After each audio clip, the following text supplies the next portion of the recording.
सकते हो। जिस आदमी की 1.5 साल नौकरी है वो लोन तो मिल नहीं सकता। लेकिन उन्होंने बोला बंटी लोन ले गया, लोन निकाल कर भी इसने मेरे से सूद खाया। जब रोला पड़ गया भाई इसने इसका लोन खा दिया, वो 40,000 मेरे से फिर इसने मांगा ही नहीं।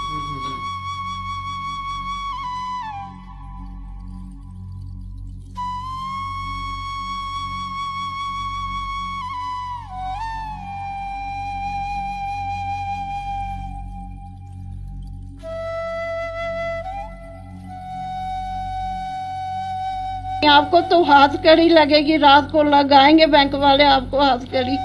जैसे इतनी बात कही तो पैसे मेरे बैंक वालों ने काट लिया। जब पैसे काटे तो घर में जब आए तो मेरे घर वाले को हो गया टैग के वजह से वो खत्म हो गया।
खूनी है, बंटी भी खूनी है और रमेश भी खूनी है, मैडम भी खूनी है, जिसने मुझे मेरे साथ ऐसे किया। बस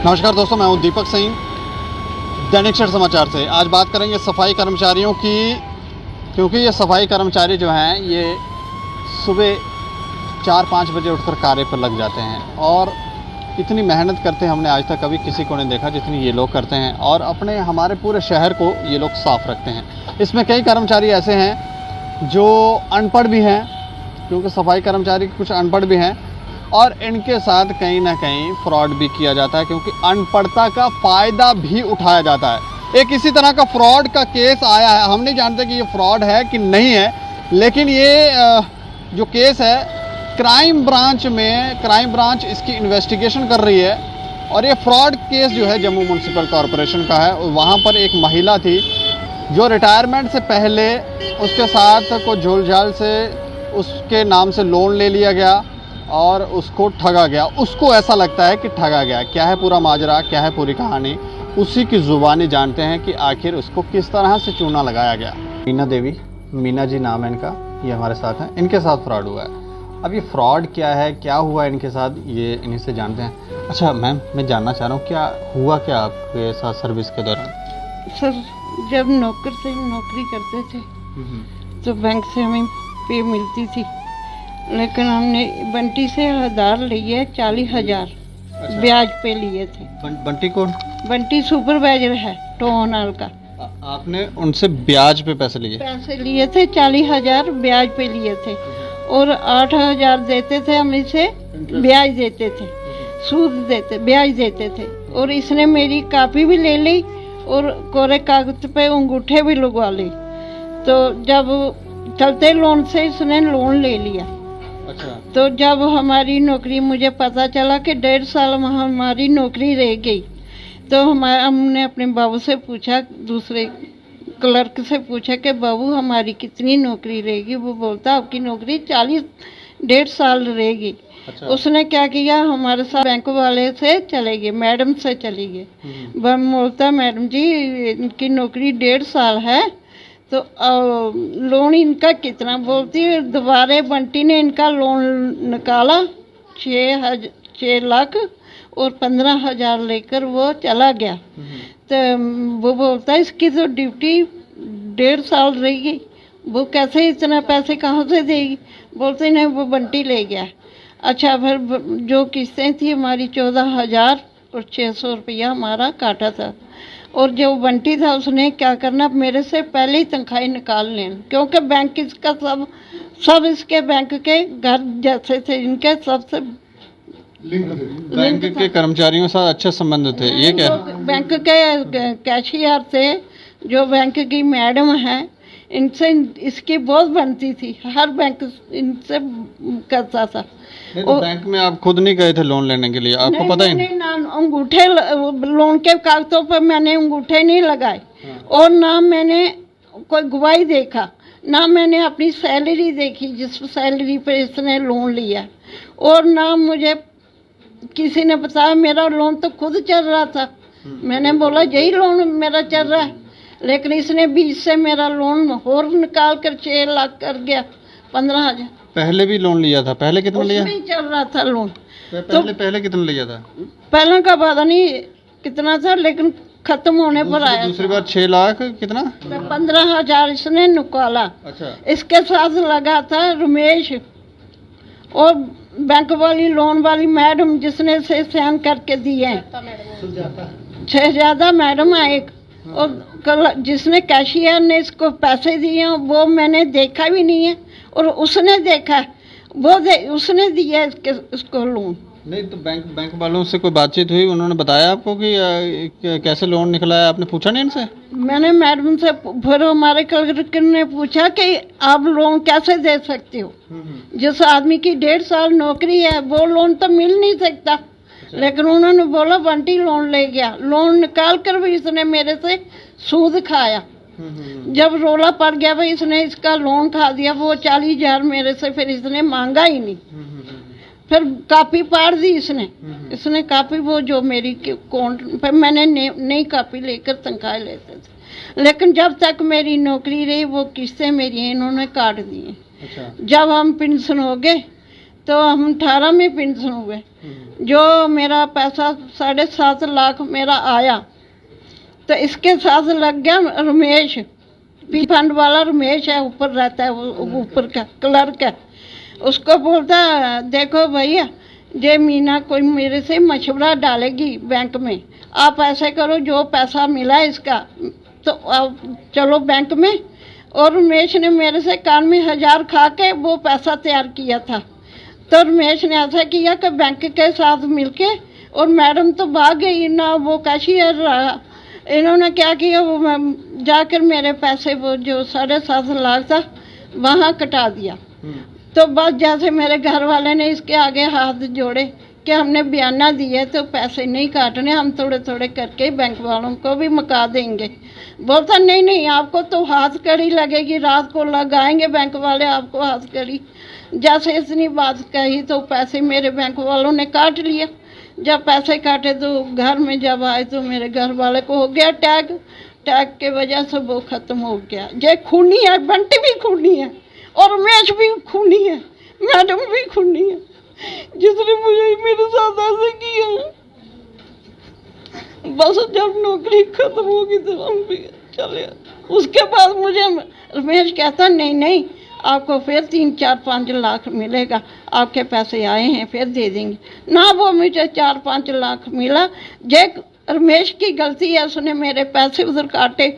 मैं तो कहती हूँ कि इसको भी कोई सज़ा मिले, रमेश को भी सज़ा मिले और बैंक वाली को भी मिले, और जो कैशीदार है उसको भी मिले। आपने कोई पढ़ाई लिखाई की है? नहीं मैंने कभी लिखाई पढ़ाई कभी नहीं किया। हाँ, मेरे घर वाला पढ़ा था। आपको नहीं पता कि वो वहाँ कागज के ऊपर क्या लिख रहे हैं क्या नहीं लिख रहे? आपने 40,000 लेना है तो बहुत पैसे हैं, आपका कोई भरोसा नहीं कि आप मुझे वापस देंगे, तो अंगूठा लगा लो। ऐसे अंगूठे लगा कर उसने लोन ले लिया। अच्छा, मैं आपसे बात कर सकता हूँ? आप इस चेयर पे आ जाएंगे? ये खूनी है। नहीं, आप वहाँ बैठे। आपका नाम क्या है? मेरा नाम आमना कल्याण है। मैं एक सोशल वर्कर हूँ और कांग्रेस पार्टी में डिस्ट्रिक्ट में जनरल सेक्रेटरी हूँ। तो मैं ये कुछ टाइम पहले मेरे पास आए थे कि इनके साथ इतना बड़ा फ्रॉड हुआ है। तो आप तो जानते हैं कि जैसे कि जब एक इंसान पूरी टाइम अपना 60 साल जो 40 साल सर्विस करता है तो उसने कितने सपने संजोए थे कि रिटायरमेंट पर जब जो पैसा मिलेगा मैं अपने बच्चों के भविष्य के लिए काफ़ी चीज़ें सोची होती है। लेकिन इनके साथ रिटायरमेंट पर इतना बड़ा धोखा हुआ कि जैसे कि इन्होंने 2015 में अपने ये जम्मू म्यूनसिपल कॉरपोरेशन में एज अ सफाई कर्मचारी काम करते थे। तो इनके जो सुपरवाइज़र था उनसे इन्होंने 2015 में 40,000 रुपया इंटरेस्ट पे लिया था। जो इंटरेस्ट वो मतलब कि इनका 8,000 इंटरेस्ट काटता था इनकी पे से। उन्होंने इनकी जो बैंक अकाउंट वगैरह कॉपी वगैरह थी इनसे ले ली थी और इनसे वो मतलब कि पे पर जो वाउचर वगैरह होता है उस पर थंब लगवाता था तो इनके पे वगैरह निकलवा के इंटरेस्ट काट लेता था। तो जो बाकी बचता था तो इनको दे देता था। तो ऐसे ही इनका सिलसिला चलता रहा। तो इन्हें तो पता था, ये सोचते थे कि मेरा इंटरेस्ट कट रहा है। तो जब इनका मतलब कि इनकी सर्विस रहेगी 1.5 साल तो उसने जो बंटी राजेंद्र भट्टी है उसने इनके नाम का लोन मतलब कि 5 साल सर्विस बढ़ा के, जैसे कि इनकी सर्विस बुक पर डेट ऑफ बर्थ थी 1958 और उन्होंने जो बैंक में मतलब कि सर्विस बुक की कॉपी दी है उसमें उन्होंने 61 बताई है कि जिनकी सर्विस बढ़ा के इनके नाम का लोन निकाल लिया 6,15,000। तो जो कि राजेंद्र या बंटी जिसका भी नाम ले रहे हैं, इनसे बातचीत की कभी आपने पूछा? नहीं, मेरी तो अभी कोई बात नहीं हुई है उनसे। वो फ़ोन ही नहीं उठाता। अगर जिस इंसान के नाम पर झूठे इल्ज़ाम कोई लगाए, और आप देख सकते हो ये कि झूठ बोल सकते हैं आप इनके हालात देख के या कुछ ऐसे, ये कोई फ्रॉड उनके किसी के साथ फ्रॉड कर सकते हैं। इनकी पूरी फैमिली सीधी सादी है। कोई कंप्लेंट वगैरह की गई? हाँ, इन्होंने काफ़ी टाइम से ये कंप्लेंट कर रहे थे, तब हम इनके साथ नहीं थे, हमें कोई पता नहीं था। तो बोलते इन्होंने मतलब कि जैसे एप्लीकेशन वगैरह बताई है, अपने डॉक्यूमेंट सारे बताए हैं, तो इनकी पुलिस ने भी कोई सुनवाई नहीं की। जैसे ये सीधे साधे लोग थे, बंटी ने उनको उनकी शायद पुलिस वालों की जेब गर्म की तो पुलिस वालों ने भी इनका साथ नहीं दिया। इन्हें पागल करार करके कहा ये ऐसी है, लेडीज़ पागल है, इसे जाने दो। ठीक है, इनके साथ ऐसा हुआ, ना इनकी कोई सुनवाई हुई ना कुछ। तो हमने फिर सबसे बेस्ट जरिया किया, मीडिया को बुलाया। मैंने सबसे पहले मैंने जम्मू बुलेटिन वाले आयशा जी को बुलाया था, उन्होंने इनकी न्यूज़ चलाई थी। तो उसके बाद इनकी न्यूज़ अब तक चल रही है। तो इस तरह से इनकी मतलब तो बैंक वालों को भी कोई स्टेटमेंट सुनी आपने? बैंक वाले क्या? न्यू शहर वालों ने बैंक मैनेजर का इंटरव्यू लिया था। उन्होंने यही बताया कि इनकी डेट ऑफ बर्थ हमें गलत बताई गई थी। हमें ये जो इशू होता है कि जो सर्विस बुक और जो सैलरी बुक में जो डेट ऑफ बर्थ होता है, जो सर्विस बताई होती है, हम उसके मुताबिक ही लोन अप्रूवल करते हैं। उन्हें जो बताया था बोलते हैं हमने लोन अप्रूवल कर दिया। लेकिन ये मतलब कि एक बंदे की साजिश नहीं थी, इसमें और भी सब लोगों की मिलीभगती थी। इनके डिपार्टमेंट के कुछ क्लरिकल स्टाफ होगा या बैंक के क्लरिकल स्टाफ था, उनकी मिलीभगती थी, तभी ये लोन अप्रूवल हुआ। तो इनके साथ इतना बड़ा धोखा हुआ। अच्छा, मैं आपका सर नाम जान सकता हूँ? मेरा नाम रतन सिंह है जी। आप किसी एनजीओ से हैं क्या? बिल्कुल, हमारे ये अभी एक तंजीमें बन रही हैं हमारे मोहल्ले के हिसाब से। हमारे सिख कम्युनिटी के कुछ यंग ब्लड लोग जो हैं वो एक ऐसी ड्राइव ऐसा सिस्टम चला रहे हैं कि एंटी ड्रग्स सिस्टम चल रहा है, जो आजकल आप सुन ही रहे हैं, आए दिन न्यूज़ में आता है। इतनी ड्रग्स पकड़ी गई है, इतने नशे की चीज़ें पकड़ी गई, इतनी बुकी पकड़ी गई, इतना चिट्टा पकड़ा गया है। तो वो यंग ब्लड लोग जो हैं, अच्छे पढ़े लिखे लड़के पुलिस के साथ तावन करके उन लोगों पर शिकंजा कस रहे हैं, ताकि हमारी स्टेट को, हम चाहते हैं कि ड्रग्स मुक्त स्टेट बने और ताकि लोगों के घर ना उजड़ें। जो यंग पढ़े लिखे बच्चे इन चीज़ों में इन्वॉल्व हो चुके हैं, और मैं एक चीज़ और भी आपके माध्यम से ही कहना चाहता हूँ कि जितने लोगों के परिवार हैं, उनमें से किसी बच्चे को अगर ऐसी कोई नौबत आई है, उस दल्ले ने कोई ऐसा कुछ किया है, तो उसको छुपाने की कोशिश मत करिए। मैं सब बच्चों के माँ बाप से अपील करना चाहता हूँ कि भाई उनको आगे लाइए, उनका ट्रीटमेंट होगा, उनको इस चीज़ से मुक्त करवाएंगे हम लोग। तो मैं इस केस के ऊपर बाद में साथ में ये बात आपसे कर रहा था कि ये जो मैडम हमारे आज से 2.5 साल 3 साल पहले रिटायर आए म्यूनसिपल कॉरपोरेशन जम्मू से,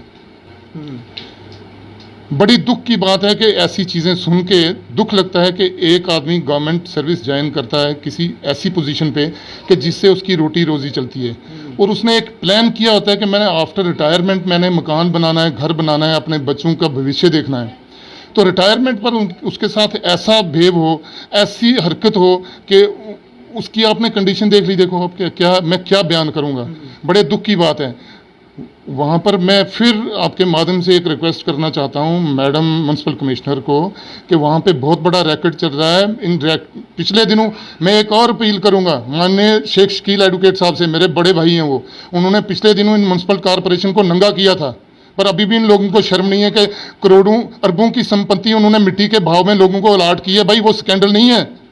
तो मैं शेख शकील साहब को फिर एक दोनों हाथ जोड़ के विनती करता हूं कि ऐसे लोगों की मदद करें, इन लोगों की मदद करें और इन चीज़ों को हाईलाइट करें ताकि आइंदा ऐसा इंसिडेंट ना होने पाए। लेकिन मैं आपसे जानना चाह रहा हूं कि बैंक वाले किस तरह से लोन, देखिए जो वो बंटी लड़का है सुपरवाइजर है इनका, उसकी इतनी इन्वॉल्वमेंट है बैंक के लोगों के साथ, इतना असर सूख है कि जिस बंदे ने, आपको मैं एक चीज़ दीपक जी ये स्पष्ट बता दूं कि बैंक में जब लोन सैंक्शन होता है, मैंने एक ज़माने में लोन लिया था, मैं सरकारी मुलाजिम होने के नाते मैंने सैलरी सर्टिफिकेट लगाया, तो मुझे वहाँ पे बैंक ने वो वापस कर दिया सैलरी सर्टिफिकेट।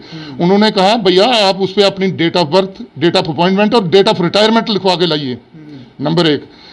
नंबर 2 चीज़ ये है कि बैंक वाले उस इंडिविजुअल को कॉल करते हैं, वहाँ पर 10 जगह पे आपके साइन होते हैं, हुंडियाँ लगती हैं, उसमें एफिडेविट लगते हैं, उसमें 24-2500 रुपये के स्टाम्प लगते हैं। तो ये लेडीज़ तो वहाँ पे पहुँची नहीं है।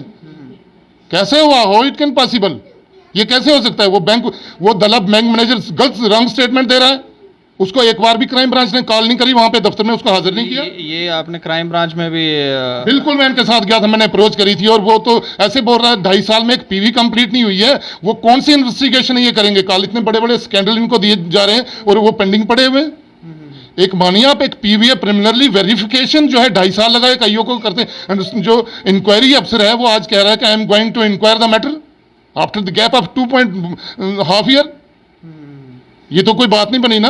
तो चलो इतने अच्छे अफसर लगे हैं वहाँ पे एसएसपी साहब, हम उनसे फिर रिक्वेस्ट करते हैं कि सर ये बहुत बड़ा अन्याय हो रहा है गरीब लोगों के साथ, तो इनको थोड़ा इनिशिएटिव लीजिए, और इन आईओ साहिबान को भी थोड़ी सी मेरी तरफ से रिक्वेस्ट है हाथ जोड़ के कि इस मसले में आप थोड़ा सा इनिशिएटिव लेके और इस मसले को आगे लेके जाइए कि फैक्ट्स क्या हैं।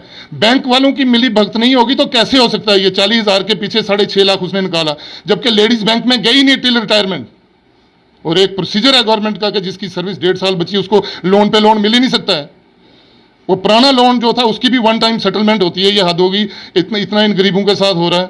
लेकिन मैं आपको बताऊं, हमने क्राइम ब्रांच के जो इंक्वायरी ऑफिसर हैं उनसे बातचीत की थी, तो उनका कहना है, जो इनकी तरफ से एप्लीकेशन फॉरवर्ड हुई है, वो ये कहते हैं कि इन्होंने ये लिखा है, लिखित में जो शिकायत की है उसमें ये लिखा है कि इनके वहाँ पर जो थंब लगाए गए थे वो नहीं, इन्होंने नहीं लगाए हैं, लेकिन जो इंक्वायरी की गई तो उसमें इनके थंब लगे हुए हैं, इन्हीं की। सुनिए मेरी बात, वो अब आईओ साहब भी बेहतर जानते हैं, तो मैं भी उन चीज़ों को जानता हूं, क्योंकि वो पहले से ही लेडीज कह रही है, मीना जी कह रही हैं कि हमारे एक वाइट पेपर पे थंब इंप्रेशन लिए गए थे, उस बंदे ने, बंटी ने लिए थे। लिखित में जो शिकायत दी, लिखित में जो शिकायत हुई थी उसका तो नहीं मुझे जानकारी, बट ये कह रही हैं कि वो अगर वहाँ पे मेरे थंब लगे हुए हैं, अंगूठे लगे हैं, तो वो मुझसे इन्होंने एडवांस में करवाए थे कि भाई तूने 40,000 मेरे से लिया है, हो सकता है तू रिफ्यूज कर देगी जाते समय रिटायरमेंट, तो इसलिए मैं तेरे से ये लिखित में ले रहा हूँ। लेकिन उसका उसने गलत फायदा उठा के इनका लोन सैंक्शन करवाया।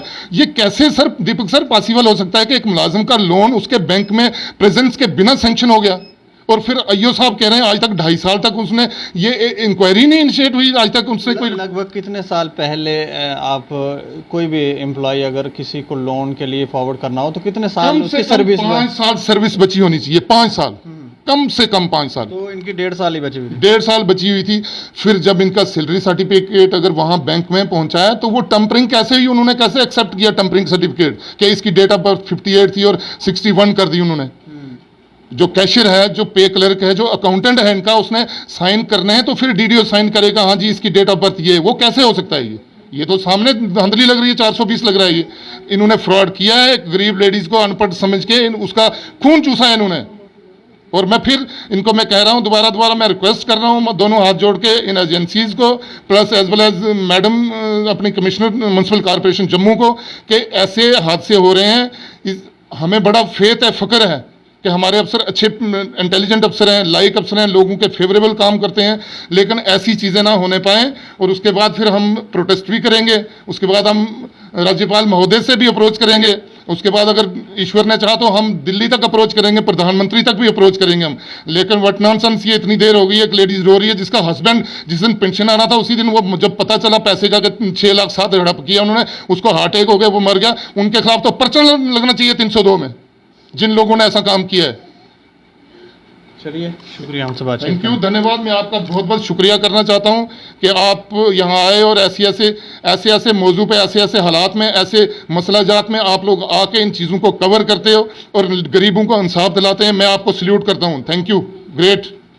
आप कुछ चाहेंगे इसमें लास्ट में कुछ कहना चाहते हैं आप? सर, हम यही कहना चाहेंगे, कमिश्नर मैडम से हमारी यही अपील है कि मतलब कि इनको जल्द से जल्द इंसाफ मिले और थोड़ा वो अपने डिपार्टमेंट पर ध्यान दे कि आज एक मीना के साथ धोखा हुआ है, कल और ना जाने पता कितने लोग होंगे जो अनपढ़ता की वजह से अपने मतलब कि इतना इनकी अनपढ़ता की वजह से इनके साथ इतना बड़ा फ्रॉड हुआ है और उन्होंने अंगूठे इनके लिए हैं, किसी ना किसी तरह से लिए। अब वो नहीं रिफ्यूज़ करे। हाँ, उन्होंने इंटरेस्ट के नाम पर इनसे अंगूठे लगवाए थे तो उसके नाम पर लोन ले लिया।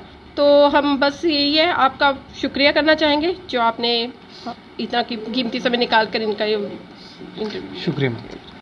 इस पूरे केस के अंदर जिस शख्स के बारे में ये लोग बता रहे हैं, जिसका नाम ये ले रहे हैं, जिसको ये दोषी ठहरा रहे हैं कि उसने इनके साथ फ्रॉड किया है, उस शख्स से हमने लगातार बात करने की कोशिश की। पहले तो ये जवाब दे रहा था फ़ोन के ऊपर, फिर कह भी रहा था कि ठीक है आप, क्योंकि हमको ये जानना था, हमको इसका वर्जन भी लेना था, इससे कुछ सवाल भी पूछने थे। तो उसने कहा ठीक है आप हमारे पास आइए, और समय में टाल मटोल करता रहा।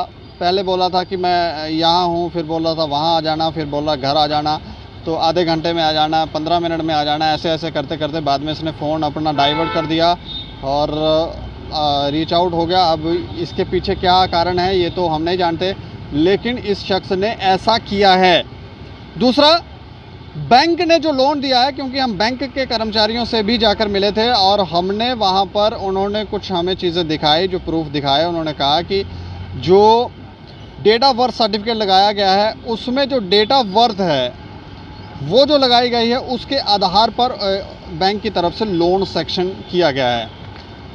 अब इसमें जो अंगूठे वगैरह लगाए गए हैं उसमें क्या किया गया है, कैसे हुआ है, ये तो हम नहीं जानते, लेकिन फ्रॉड लगता है कि हुआ है, क्योंकि जिस शख्स के बारे में बताया ये फ़ोन नहीं उठा रहा और गोल गोल हमें घुमा रहा है। इसके अलावा क्राइम ब्रांच के पास ये केस काफ़ी लंबे समय से है और क्राइम ब्रांच की इन्वेस्टिगेशन जो है वो भी ढीली ढाली चल रही है। हमने क्राइम ब्रांच के जो इंचार्ज ऑफिसर हैं उनसे भी बात की तो वो ये कहते हैं कि हमने वेरीफाई किया था, उसमें जो अंगूठे लगाए गए हैं वो अंगूठे उसी लेडी के हैं, लेकिन आगे वेरीफाई नहीं किया गया। और फिर ये कहते हैं कि 1.5-2 महीने के अंदर हम ये केस कंप्लीट कर लेंगे, हम पूरी जानकारी लेंगे। प्रश्न ये है कि इतने लंबे समय से आप क्यों इंतज़ार कर रहे हैं?